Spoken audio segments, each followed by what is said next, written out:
Hello, and welcome to today's video. This one was picked by you, the subscribers of the channel. I recently did a vote and Ricky the Dragon Steamboat was way in front with 67% of the vote. So a big thank you to all involved, and we will be sure to put another one up soon. You can find the vote page if you go to my channel and select the community page. You'll find it there. Ricky the Dragon Steamboat's wrestling career is a tale of passion and excellence. From WrestleMania classics to fierce rivalries, Steamboat did it all. His journey from rookie to icon wasn't just about wins. It was about leaving a legacy of honor in a world often driven by showmanship. Steamboat began his career in 1976, training in Virginia. He debuted in the American Wrestling Association as Richard Blood, his real name. Soon after, he moved to Jim Crockett Promotions, adopting the name Ricky Steamboat. This debut kicked off a 30-year career that would see Steamboat become one of wrestling's most respected babyfaces. His technical skill, high-flying moves, and epic feuds with rivals like Ric Flair set new standards for wrestling greatness. Ricky Steamboat's stint in championship wrestling from Florida from 1976 to 1977 was crucial in shaping his early career. CWF, a key National Wrestling Alliance territory, helped Steamboat gain exposure and develop his persona. Initially wrestling as Richard Blood, Steamboat was renamed by CWF promoter Eddie Graham, who saw his resemblance to Sam Steamboat. This new identity, emphasizing martial arts and heroism, set the stage for Steamboat's future as a beloved babyface. Though he didn't win major titles in CWF, Steamboat gained valuable experience and built a fan base. This period was vital in honing his skills and developing his iconic dragon persona. After CWF, Steamboat joined Jim Crockett Promotions in 1977, a move that defined his legacy. His high-flying style, technical skill, and charisma quickly made him a fan favorite. At JCP, Steamboat began his legendary feud with Ric Flair. Starting in 1977, their rivalry became one of wrestling's most iconic feuds of the day, showcasing masterful storytelling and athleticism. This feud elevated both wrestlers' careers, with Steamboat playing the virtuous hero to Flair's arrogant villain. Steamboat's JCP stint was pivotal.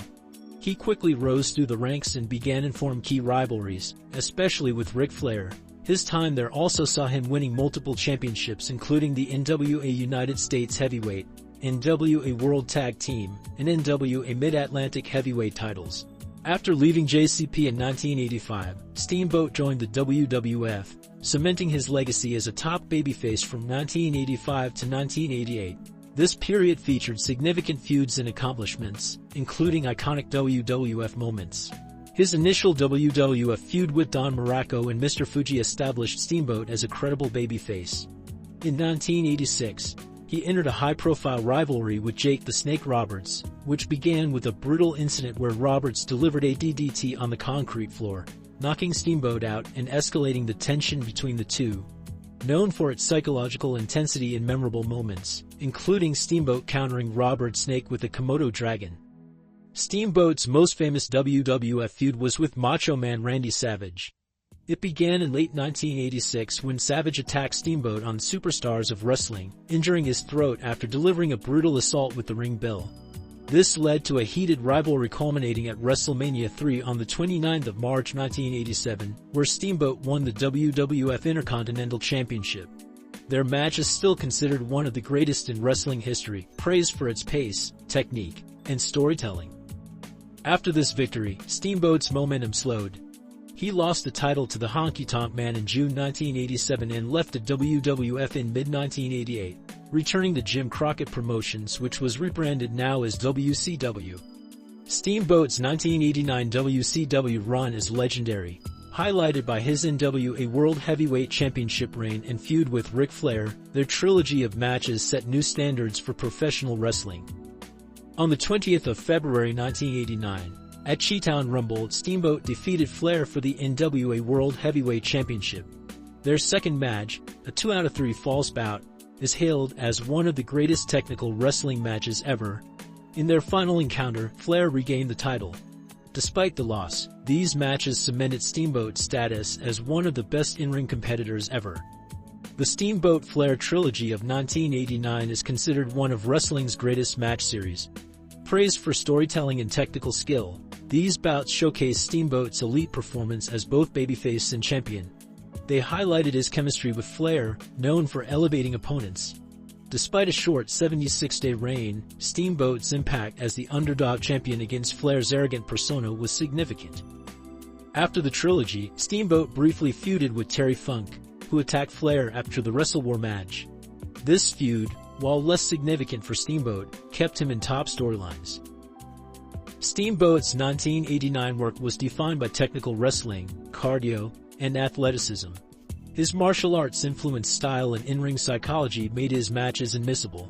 This run cemented his legacy as a legendary world champion and also demonstrated his unmatched ability to tell a compelling story in the ring. Steamboat had other notable WCW feuds with Lex Luger, the Fabulous Freebirds, and the Enforcers. By 1991, he returned to WWF. This stint, while notable, was less impactful than his first run, featuring a new theatrical persona but lacking major storylines or titles. Steamboat's 1991 WWF return saw him rebranded as the Dragon, a more theatrical character. He entered the ring in a dragon costume, breathing fire from the top rope. And like his previous run as a top contender, this stint placed him in lower to mid-card matches against enhancement talent and mid-level wrestlers. His most notable appearance was at SummerSlam 1991 in a six-man tag team match. Teaming with the Texas Tornado and the British Bulldog, they defeated the Warlord in Power and Glory. However, this didn't lead to more significant storylines or title opportunities. Steamboat's second WWF run was brief, ending in late 1991 due to creative frustrations. Despite his skill and popularity, he left without achieving notable championships or rivalries. In November 1991, Steamboat made a surprise return to WCW at Clash of the Champions 17. As Dustin Rhodes' mystery partner, he immediately captured the WCW World Tag Team Championships from the Enforcers. This victory re-established Steamboat as a top competitor in WCW, contrasting sharply with his recent WWF experience and marking a new chapter in his career. Steamboat and Rhodes defended their tag titles against various teams before losing to Arn Anderson and Bobby Eaton on January 16, 1992. This brief reign showcased Steamboat's tag team prowess. A notable feud during this period was with Rick Rude for the U.S. Heavyweight Championship. Their matches were praised for their psychology and storytelling, becoming a highlight of early 1990s WCW. Steamboat vied for the World Heavyweight Championship, facing stars like Vader and Flair, but couldn't secure the title. His matches, however, continued to be some of the best technical wrestling WCW had to offer. In September 1992, he won the television championship from Steve Austin, holding it for a few months before losing it back to Austin. In 1993, Steamboat partnered with Shane Douglas, winning the Unified World Tag Team Championships. They had a memorable feud with the Hollywood Blondes before dropping the titles back to them. In 1994, Steamboat reignited his legendary rivalry with Ric Flair, this time over the WCW World Heavyweight Championship. They faced each other at Spring Stampede in a match that went to a controversial double pin.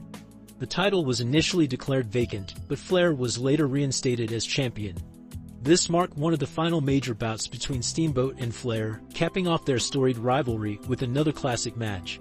Steamboat's final significant appearance was winning the U.S. Heavyweight Championship from Austin at Clash of the Champions 28 in August 1994. Unfortunately, however, a serious back injury forced him to vacate the title and retire from in-ring competition later that year. Steamboat's 1991 to 1994 WCW run cemented his status as a top wrestler, known for his skill, memorable feuds, and versatility in singles and tag team matches. His performances during this time left a lasting impact on WCW, despite injuries ending his career. After suffering a serious back injury in 1994 while holding the WCW United States Heavyweight Championship, Steamboat was forced to vacate the title. The injury was severe enough that he announced his retirement from active wrestling later that year. This marked the end of Steamboat's full-time in-ring career, though he would remain involved in the wrestling industry in various capacities. Steamboat made a few non-wrestling appearances in WWF during the mid-1990s as a guest at events like WrestleMania 12. In the late 1990s and early 2000s, Steamboat worked as a trainer and agent, helping develop young talent. He also worked behind the scenes in WWF's developmental system, scouting and training future stars. Between 2002 and 2003, Steamboat appeared for TNA as a special guest referee and authority figure, adding credibility to high-profile matches featuring stars like Jeff Jarrett and AJ Styles. Ricky Steamboat was inducted into the WWE Hall of Fame on April 4, 2009, the night before WrestleMania 25. His induction honored his legendary career, which included his classic matches with Ric Flair, Randy Savage, and others. Steamboat was inducted by his longtime rival and friend, Ric Flair, and his induction speech was met with much admiration and respect from both fans and peers. After his 2009 WWE Hall of Fame induction, Steamboat made a surprising in-ring comeback. At WrestleMania 25, he teamed with Roddy Piper and Jimmy Snuka against Chris Jericho, impressing fans despite his long retirement. He then had a critically acclaimed singles match with Jericho at Backlash 2009, showcasing remarkable skill at 56. Steamboat's final WWE appearance was in a 10-man tag match at Extreme Rules 2010. A brain aneurysm soon after led to his permanent retirement. In November 2022, Steamboat came out of retirement for a special one-off match at Big Time Wrestling. He teamed with FTR to face Jay Lethal, Brock Anderson, and Nick Aldis. This was a rare in-ring appearance after many years of retirement, and he impressed fans with his performance. He occasionally makes guest appearances at wrestling events, signings, and conventions, where he interacts with fans and shares stories from his career.